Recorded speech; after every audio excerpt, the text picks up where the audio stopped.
गोविंद गुरु जनजातीय विश्वविद्यालय के द्वारा राष्ट्रीय शोध संगोष्ठी जो कि भारतीय संस्कृत ज्ञान परंपरा की प्रासंगिकता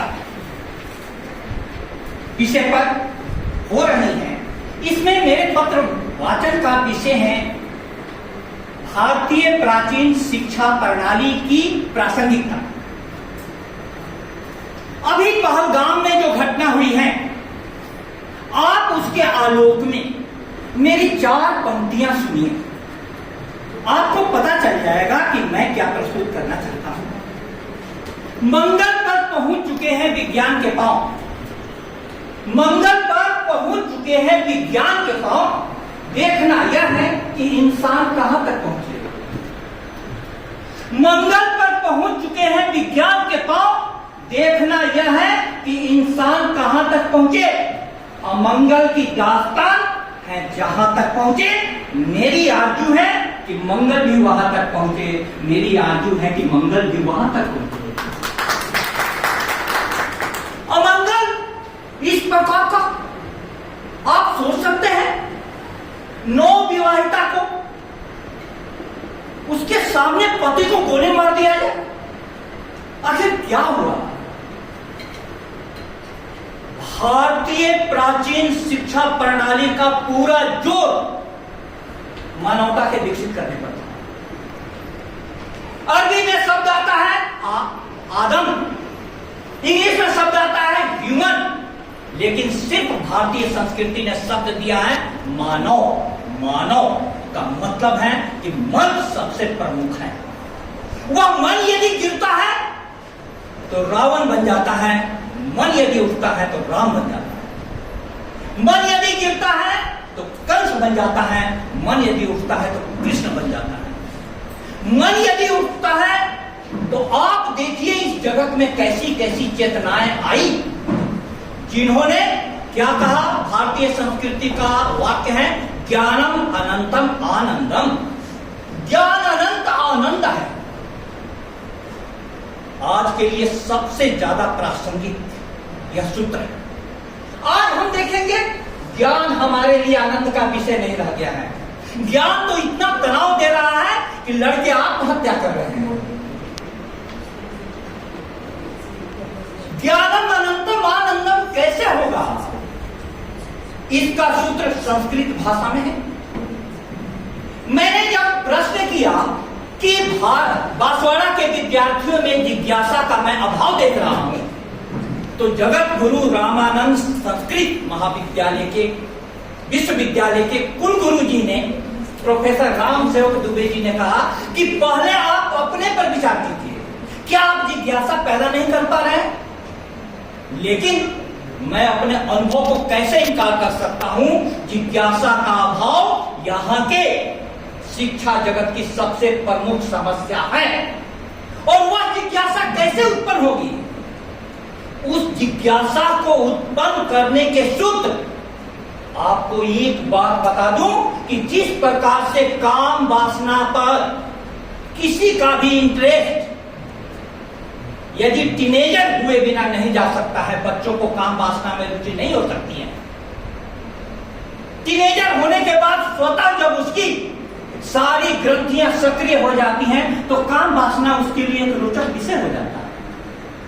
इसी प्रकार से ज्ञान के लिए भी एक योग्यता चाहिए। गुरु के आश्रम में जब विद्यार्थी को भेजा जाता था तो गुरु उसकी कई प्रकार की परीक्षा करता था, उसके बाद गुरुकुलों में प्रवेश मिलता था। इसलिए सबसे पहला मेरा सूत्र है भारतीय प्राचीन शिक्षा प्रणाली से लेने का कि ज्ञानम अनंतम आनंदम। ज्ञान को आनंदपूर्ण बनाया जाए, जो आज का तथाकथित शिक्षा तनाव से बोझिल हो गई।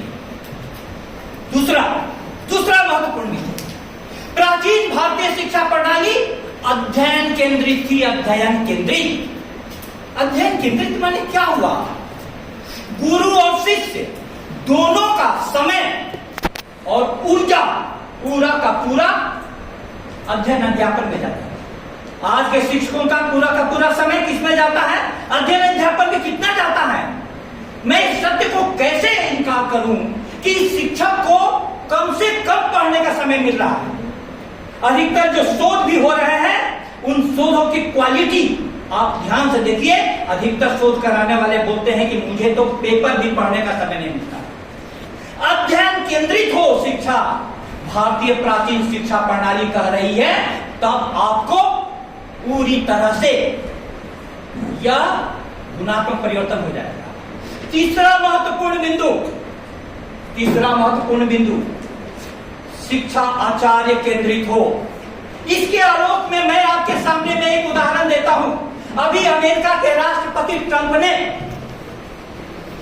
हार्वर्ड विश्वविद्यालय के फंड में कटौती की बात कही, और आप आश्चर्य कीजिएगा कि हार्वर्ड विश्वविद्यालय ने कहा कि आप फंड में कटौती करना है तो कर दीजिए, लेकिन मैं अपने उसूलों के साथ समझौता नहीं करूंगा। वहां के अकादमिक परिषद की बैठक हुई और अकादमिक परिषद की बैठक में यह निर्णय लिया गया कि कोई भी शिक्षा संस्थान ऊंचाइयों को चुनता है स्वायत्तता के कारण और गुणवत्ता के कारण, और उस स्वायत्तता और गुणवत्ता के साथ कोई समझौता नहीं किया जाएगा। इसलिए मैं अपनी वाणी को यह कहते हुए विराम देता हूं। मेरी एक छोटी सी कविता है शिक्षा पर, उससे आपको पूरा मैं कहना क्या चाहता हूं स्पष्ट हो जाएगा। आप उसको सार रूप में आज की शिक्षा के संबंध में लीजिए। कविता को मैं उल्टे तरफ से शुरू कर रहा हूं, अंतिम लाइनों से। विश्वविद्यालय का गोल्ड मेडलिस्ट सड़क पर खड़ा था, उपाधियों के ढेर तले उसका अरमान पड़ा था। परीक्षा जिंदगी की आज वह फेल हो गया था, अनमोल सा हीरा बेमोल सेल हो गया था, अनमोल सा हीरा बेमोल सेल हो गया था। विश्वविद्यालय के गोल्ड मेडलिस्ट सुसाइड कर रहे हैं, बेरोजगारी की लाइन में खड़े हैं। क्यों? क्योंकि भारतीय संस्कृति की शिक्षा की परिभाषा है तुमको जो खुद से मिला सके वही शिक्षा है, अन्यथा एक भिखारी की दूसरे भिखारी को दी गई भिक्षा है। तुमको जो खुद से मिला सके वो अहम, मैं कौन हूं, यह भारतीय संस्कृति की शिक्षा का सबसे महत्वपूर्ण पहलू। आधुनिक शिक्षा ने हम पर ऐसी मान्यताएं ला दी हैं, हर व्यक्ति खुद से दूर दौड़ रहा पाने को गादी है। सब कोई गादी, गद्दी, पद, प्रतिष्ठा, धन, बने बनाए उत्तरों में हम आज इतने खप से गए हैं, मूल प्रश्न जीवन के कहीं दब से गए हैं। मूल प्रश्न जीवन का दब गया है, मूल प्रश्न जीवन का खत्म हो गया है। इसीलिए हरी भीड़ में हम आज इतने अकेले हो गए हैं, बुनियाद की धरती पर हास्यंत जलजले हो गए। अकेला व्यक्ति पाते ही सुसाइड कर लेता है। भारतीय संस्कृति तो ज्ञान के पीछे इतनी दीवानी थी, इतनी दीवानी कि ऋषि लोग पहाड़ों पर चले जाते थे ज्ञान की साधना में। यह ज्ञानम अनंतम आनंदम की स्थापना कैसे हो? सर ने, प्रोफेसर रामसेवक दुबे सर ने कहा तो दिया कि आप अपनी तरफ से प्रयास कीजिए। मैं 25 सालों से ऊपर शिष्य गुरु संवाद केंद्र में विद्यार्थियों के साथ लगातार संपर्क में, फिर भी यदि विद्यार्थियों ने आज यह मानस बना लिया है कि मैं कॉलेज में आऊंगा स्कॉलरशिप के लिए, स्कूटी के लिए, सामान के लिए, और सरकारों ने भी सामान वितरण के, समाज कल्याण के कार्यक्रमों को आगे बढ़ा दिया है। मैं कहना चाहता हूं बहुत निवेदन के साथ और बहुत साहस के साथ, अगली पीढ़ियां खतरे में है, क्योंकि जीव ही किसी भी पीढ़ी को गुरु का संपर्क नहीं मिलेगा, वो जा कहा रहा है।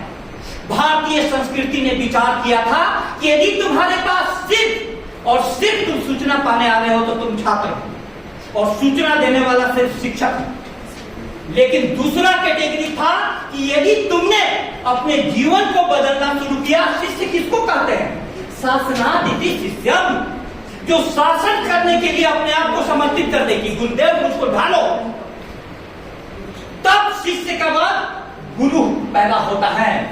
मैं अपनी वाणी को विराम दूं यह कहते हुए कि मोम के ढेर को हल्की सी तमाजत भी बहुत हो सके तो किसी शक्ल में ढालो मुझको, यह बेचैनी उठनी चाहिए शिष्य की तरफ से। मोम के ढेर को हल्की सी तमाजत भी बहुत हो सके तो किसी शक्ल में ढालो मुझको, तब गुरु आता है, बोलता है तुमसे तन्हा ना हटेगा, इस सब की स्याही का तिलक मैंने पहले ही कहा था कि जला लो मुझको, मैंने पहले ही कहा था कि जला लो मुझको। जब शिष्य ढलने के लिए तैयार हो और गुरु उस उद्देश्य से जलने के लिए तैयार हो, तब वह क्रांति घटित होती है, जहां पर आप बोल सकते हैं कि भारतीय संस्कृत ज्ञान परंपरा की प्रासंगिकता आज भी है, आज भी है, आज भी है। बहुत बहुत धन्यवाद।